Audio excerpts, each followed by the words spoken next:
Сегодня на ужин рыба.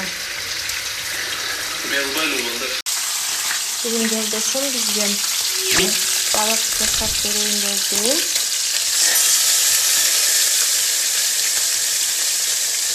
Рахмат. Кутман күн достор. Барыңыздарға берекелі ырызқылы күн қалайым. Бүгін блинчик жасайын деп шештім. Негізі блинчикті аябай жақсы көрөбүз, мен дайыма жасайм. Блинчик батыраак болушун деп 2 сковородкага жасап атам. Курсак ачтыбы? Ооба. Ширинтай готовит пирог, да, доча? Өзү аралаштырып, өзү жазып атат. Молодец. Нравится тебе?